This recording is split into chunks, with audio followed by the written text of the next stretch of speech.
Next question. We're likely facing another tough budget year. What needs to be done to ensure that the budget is not drastically cut, and what programs would you like to protect? I'm still a believer that in this day and age that we live in, that we need more than just the taxpayers' money for the budget. I'm absolutely sure that if we did not have that GE grant this year, that none of the education and the components and the foundation that were put into place could actually have happened. It cost a lot of money to train our teachers, to give them the resources, to give them coaches to help. And I think all of these are very valuable things. So I think we have to try to hold on to all of the programs, and one of the things I'm definitely not for is eliminating teachers or paraeducators. These are the people who work directly with your children every minute of every day, so it's very important to hold on to those people because the enrollment is still going up in Stanford, so it's important. And I would just try to hold on to as many of the programs. I don't want to see special areas or any of those type of things cut in budget. So I think we have to look outside and hopefully get a superintendent who knows how to tap into the businesses to give us money to help us with the education.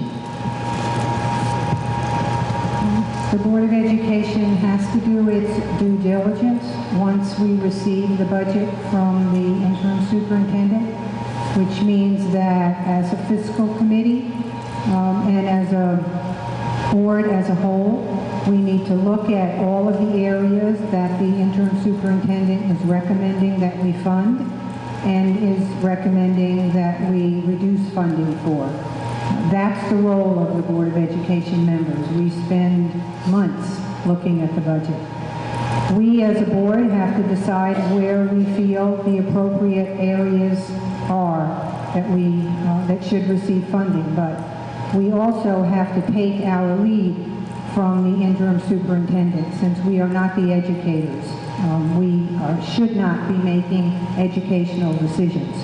We make the dollars available once the superintendent and his or her staff decide where the money should be spent. I also think that once we approve the budget, it is incumbent upon us to advocate for passage of that budget before the Board of Finance and the Board of Representatives. It's also incumbent on everyone sitting out in the audience tonight to be prepared to help us advocate for our budget. As I said before, we've been very lucky over the past couple of years that the Board of Finance hasn't made any cuts. Mostly because as the 9-member board has done its due diligence, reduced the budget to the absolute area that we felt that we could sustain the programs that we currently have. I am not looking to cut any programs, but we are certainly going to have to look at what the superintendent recommends.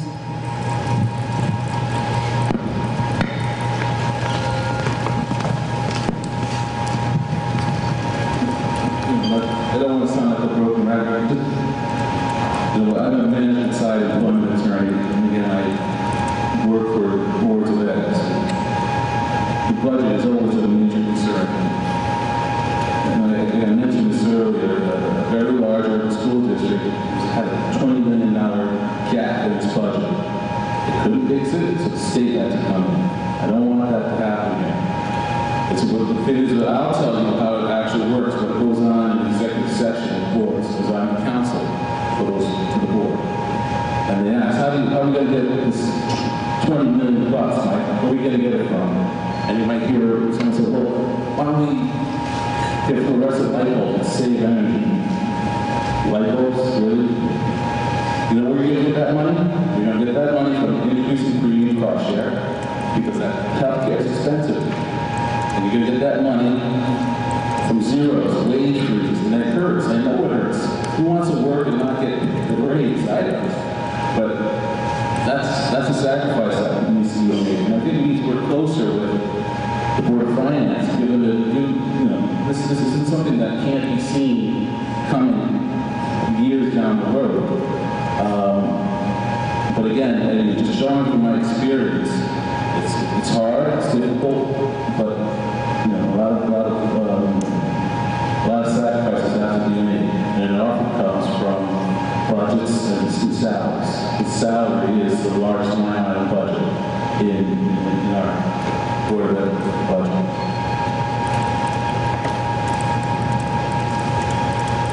This is going to be, as it has been in previous years, very challenging. Dr. Hamilton said that just to maintain the status quo with the new contracts coming into place, we should be at 4.7%. Some board members recommend that she come in at closer to 3 or 3.5%. We have had a really lean budget for several years, and I, for one, am anxious about what her budget is going to look like that she presents to us for us to examine, make changes, and ultimately adopt. I think that our strength not only are the teachers in the classroom, but the breadth of the programming. So it has been traditionally, for instance, our marching band, which Jackie said to you, we couldn't even host a marching band because our program has been cut. It is in our continuing education. I see Maritza Garcia, who is the director of our adult and continuing education, and we are hard-pressed to provide her the dollars that she needs to run one of the best adult and continuing ed programs in the state. We have a fabulous theater program. As you know, we do an all-school musical now, which is really off-Broadway good. I mean, if anybody hasn't been to the programs, I suggest that you come. I think this year at Susical. If, in fact, we come in with this really slim budget, what are we cutting? Are we cutting programs or are we cutting educators? I don't see either one of these as palpable or palatable to either the board or to the citizenry. So I ask all of you to participate in helping to advocate for a budget that is fair for all of our kids. Thank you. First of all, the Board of Finance at this juncture, before we start on this budget, should have set guidelines for the board. So we're working in the vacuum. They haven't thought out their guidelines and the impact of what I said, the reval and what have you. The other thing in this time, we have to look not only at the board's budget, but you have to look at the city side too, because we're looking at some major increases with the reval and everything else. So if the board would take the lead, the Board of Ed, would take the lead in addressing these legacy medical benefit plans, it will have a significant impact, not only reducing our school or our costs at the board level, but also I think it will set the lead for what's going to happen at the city level. We have to look at the city side, and any waste or mismanagement on that side has to be addressed as well. So if we reduce, eliminate, or change and modify the OPEB on the post-retirement health benefits, that will help us on the city side. The active medical plans have not been revamped or looked at or modernized in years. Medical plans are a major cost, both on the city side and the board of ed side. They must be modified, made affordable, and modernized. The other thing we need is pension reform. Our pension plans are out of date. There's major changes that are needed on the pension plans as well. We really have to relook and revisit what happened on that custodial negotiations this time. The board claimed that there was a $1.5 million savings on that custodial agreement. There was no transparency. They will not share those calculations. I question those calculations. If they outsourced that, their consultant said we would have saved $10 million over the 2-year period. We have to allow for benchmarking of our benefit plans and benchmarking of our compensation plans. And we really have to develop 3-year legal budgets.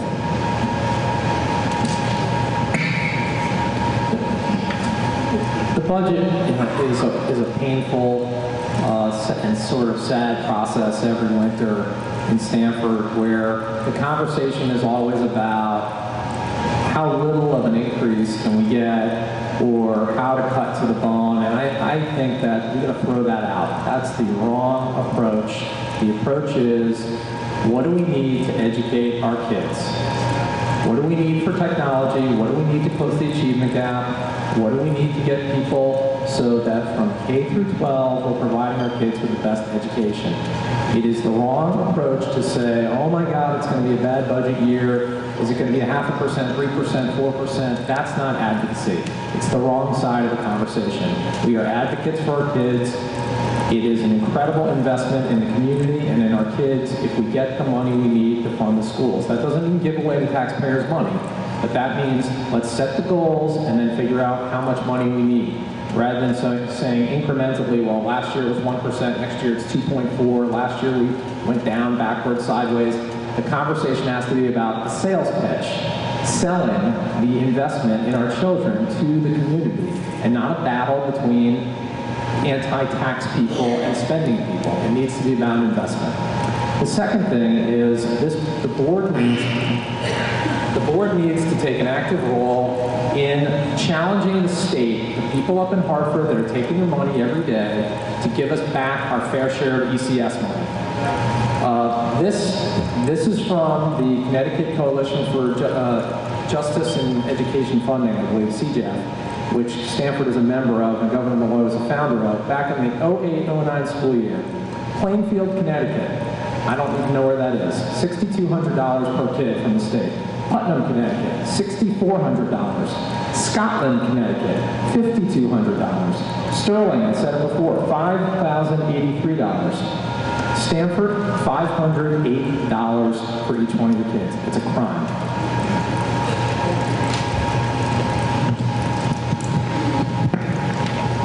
All right, we're going to start down this end again.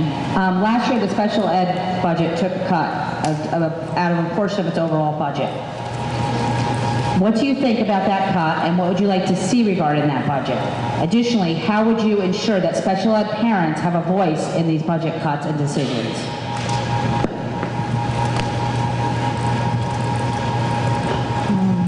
We don't have to ensure that they have a voice. They absolutely do have a voice. And they know they have a voice, and they come out during the hearings to tell us exactly what they think. Last year, after we had an opportunity audit of our whole special education department, there were cuts that were recommended by the superintendent based on what other districts across the state were funding, how they were funding their special education.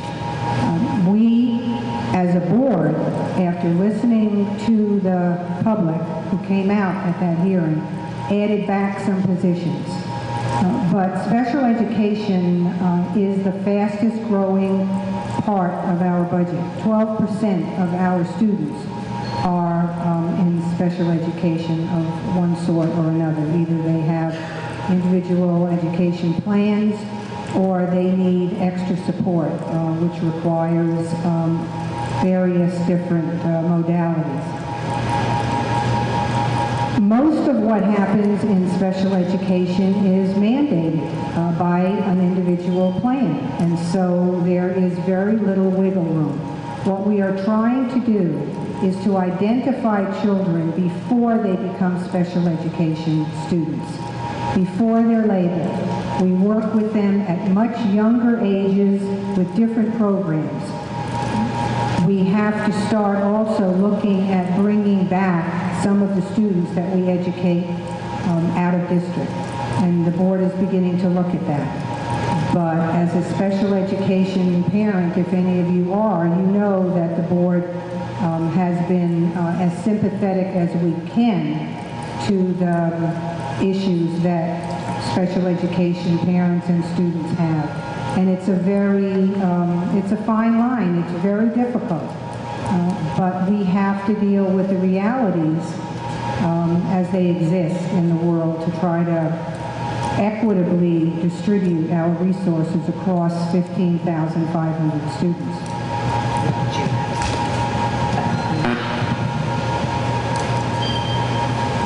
I believe that the budget should not have been cut in special education.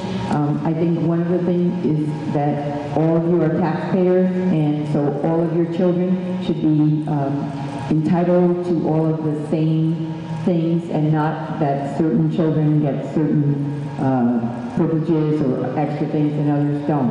It's very difficult.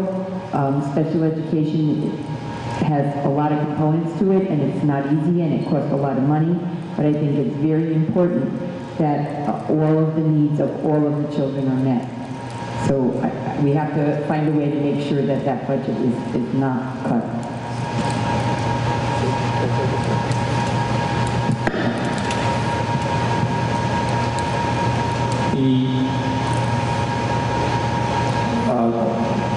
As others have said, a lot of the special education programs are mandated by individual education plans of the specific child or by state or federal law. We need to be very careful with special ed that we are meeting the requirements of state and federal mandates because the consequences are severe.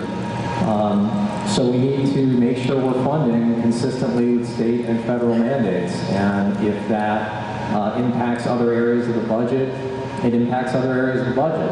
Everybody is looking at the same pie. So going back to what I said about the budget earlier, we need to start from the premise of what do we need, and then build a case to the taxpayers for why we need it and that we deserve it, and not just have groups, music people, pitted against the special ed people, pitted against the arts people. We see this pitted against the anti-tax people. We see this year in and year out. So the case for special ed needs to be made that these are mandated programs. We have to provide for these children. In terms of parents having a voice, I think that parents, special ed parents or non-special ed parents, continue to need to advocate for their children, get into your school, get into the central office, sit down with people, and let your voice be heard. The more cooks in the kitchen, the merrier in terms of parents participating. Last year, I attended the budget hearings and I advocated against the cuts they were making to the special ed students. They are our most needy. It is sinful that they suggested that we cut special ed, and at the same time they were approving union contracts, for our custodians, which average $100,000, for each custodian. They had an option of considering outsourcing that custodian contract, which would save over $5 million each year. We are on average having 8 custodians in each school. I would hope that we would consider looking at student-based funding going forward, at least look at it on a pilot basis, like we can do the calculations and see what that would entail. And then at each school, you would decide, the principals would decide how much money, how to allocate that money to special ed, or does he want to hire, an additional teacher instead of having a maintenance person or a custodian. So the last group that really should be cut would be the special ed, and I don't think it's just because of the mandates from the state or the federal. We should give the special ed kids the services that they need. Thank you. There has been a reinterpretation of the statute surrounding special education, and there's an opportunity for us to bring some programming back that we outsourced, thinking that in fact was what we were required to do. So I'm looking forward to seeing what the interim superintendent is going to consider along those lines. I also visited the arts program. That's Alternative Routes to Success. They've moved into a new building in St. Clemens Church, and it's really a great space. But I was meeting with the director of the program. The arts kids are primarily children of color. They have had serious problems in the classroom, disruptive behavior, and are better served by a program that isn't directly in the classroom. But in talking with the director, one of the things that he said about these young people is some of them don't have the IEPs, those individual education plans that have been mentioned, and he's been advocating to get IEPs to get tested for some of these children. So it isn't just the special education program as it exists. It's also talking about whether our special education program is serving all of the kids equitably across the board, and I suggest to you that perhaps that's not the case. So one of the areas that I know that we'll be looking at is how to make sure that children who need to have the services have been identified. We're trying to say something very brief. I think cutting special ed budget is clearly wrong. I can't fathom how a school would cut a budget to help its own students. That makes no sense to me. If there was an issue of where we get the money, then let's talk about it. Because I can find the money.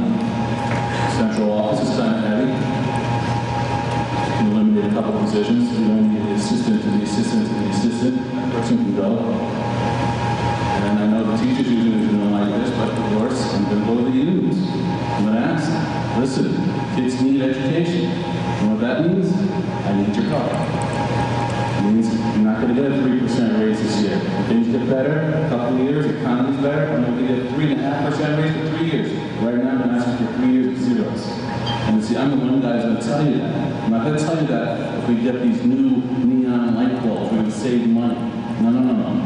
The way we get money is by salaries. And we're not going to cut programs for students. What's the point of that? Why be a school? We're going to cut student programs.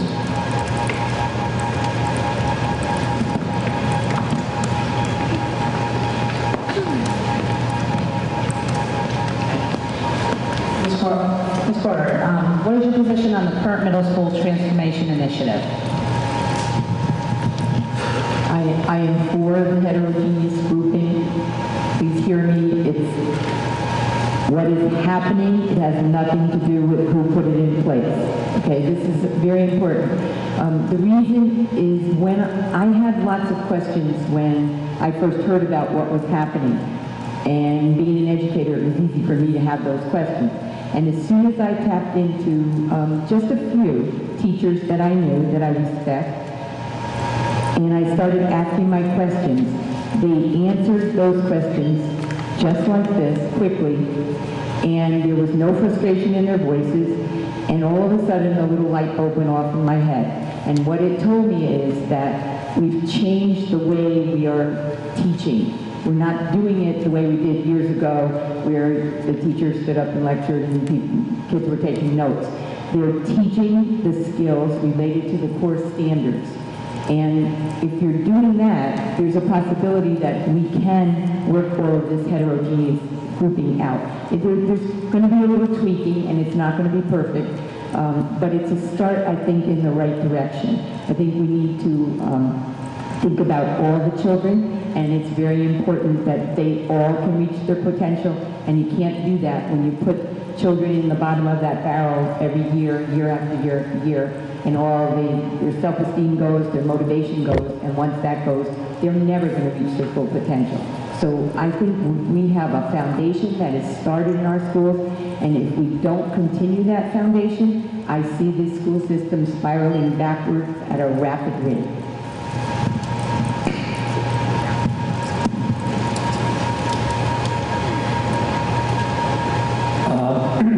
Let me start with the good. Middle school reform was something that had to happen. The prior system, both in terms of the rigid tracking of students for all grades, all subjects, needed to be completely revamped, and the curriculum and professional development needed some serious work. The other great thing about middle school reform was it shined a light on the fact that not only how kids were doing once they were in middle school, but the fact that when kids were getting to middle school, they weren't ready for middle school. There were huge swaths of kids not ready for middle school. So I'm thrilled with the changes in curriculum. I really see a difference. My daughter was in under the old system. My son's there under the new system. Science, social studies curriculum, math curriculum, totally different, far more energizing than the old curriculum. I think the kids are happier. I think the teachers are happier with the curriculum. It's no secret. I don't think that the current configuration of the groups is the right, is perfect. It needs a little bit of work, and I'll tell you why. First of all, it is rigid. Don't believe anybody who says it's not. It is a new form of tracking. In order to,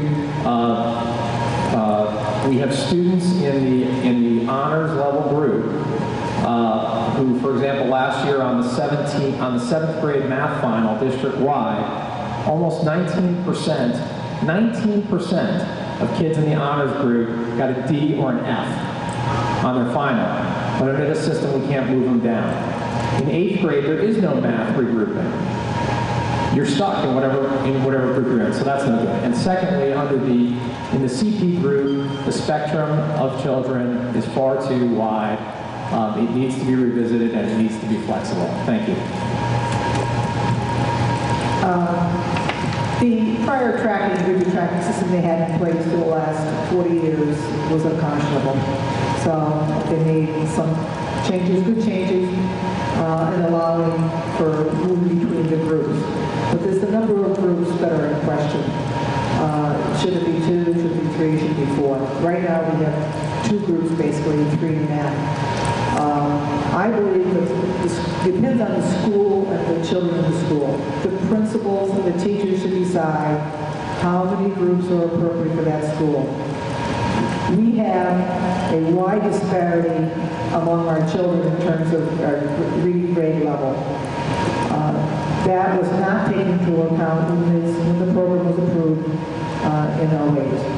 Also, the parents were assured that there would be an enrichment program as part of the reform, and that apparently did not occur.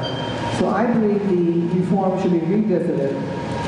I also believe that just having 2 reading groups is probably not sufficient and almost guarantees failure for our low-achieving children.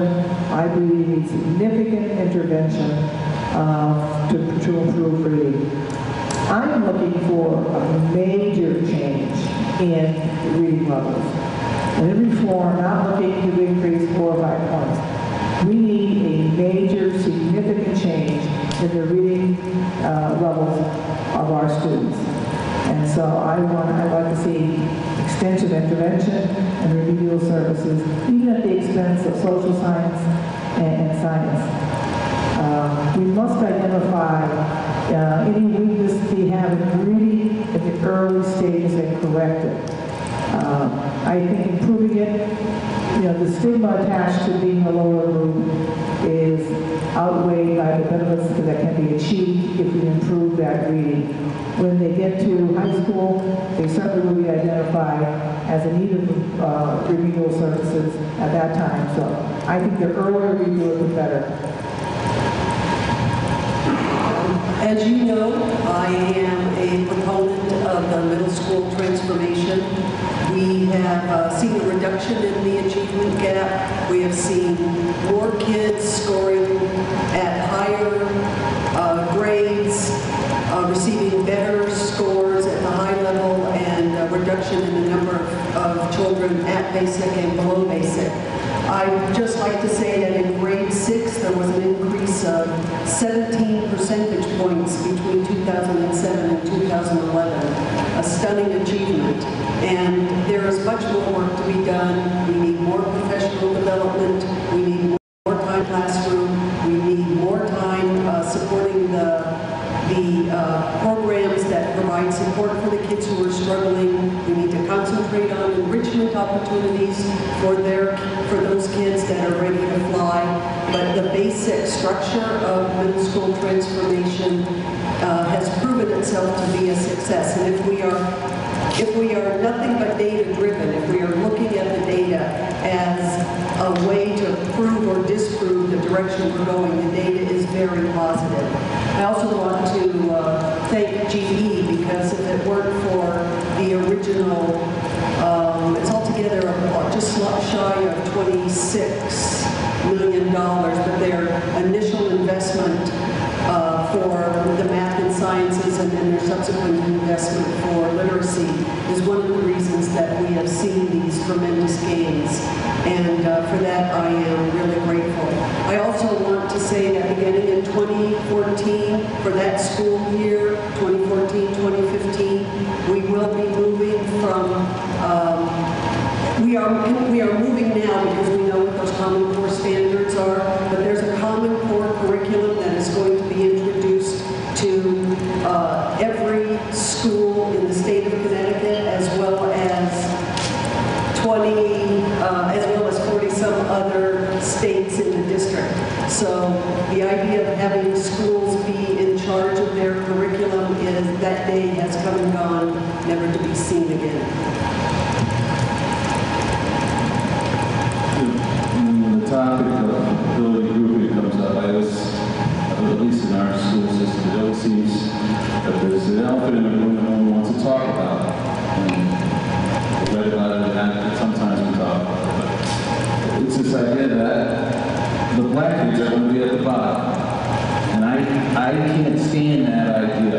I hate that thought with every councilman that if we have ability groupings, it's going to lead to the black kids at the bottom. Because of that thought, I wouldn't even be here today if we thought that way. That's insane to me.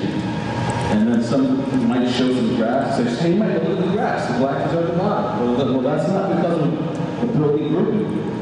That's another problem. Socioeconomics, whatever you have it, that's not a result of ability grouping. And I will reject to the end of me that ability grouping will automatically mean black kids and minority kids are at the bottom. That's just not true. And I think that the ability grouping helps people learn. I remember Mike said, to be personal, I took an AP biology class. I had no business being in there. I didn't know what was going on in there. That's why I couldn't work. But still, and this is not a joke. I mean, it becomes an issue of, I think it's a hidden issue of race that no one wants to talk about. But I think we have to have an open and honest discourse about. But again, this idea that if you have ability groupings, black kids are at the bottom, no.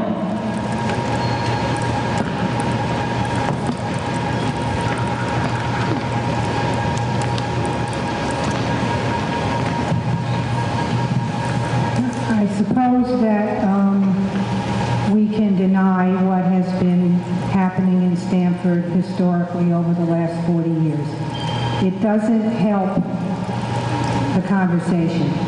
If we refuse to study history, we're only going to repeat the mistakes that we made in the past. I think everybody in the audience probably knows that I am fully supportive of the middle school transformation. Do I think that it is working 100% of the time for 100% of the children? No, I don't. But if we wait for perfection, we will never redress some of the ills of the past. The reason why we have an achievement gap in Connecticut is an access gap, because many children, and you can deny it if you want to, but they are children of color, have been denied access to high-level education. The State Department of Education has told us by approving our strategic district improvement plan that we can no longer operate the way we used to in Stamford. So we are on a road that data shows us is working.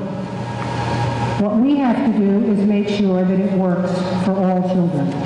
I think that Mr. Klein made a really good case for eliminating the two groups that we have now and going with total heterogeneous classrooms. Because then we wouldn't have to worry about whether a child in CP needs to be in honors or a child in honors needs to be in CP. we would be giving all children high-level education. We currently have flexible grouping.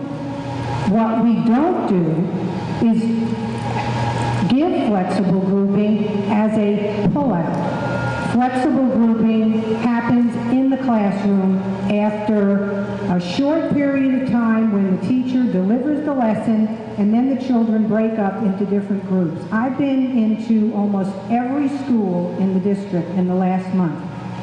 I would suggest that all of you, if you have time, make it a point to try to go into the schools and see how children are being taught and how learning is happening today, not how it used to happen when we were in school. What I see are children who are happy to be in school, who are interacting with each other, who sit at tables, not at desks anymore, and who have a much healthier, I believe, environment for learning. And I hope that we will stay on the path that we're on.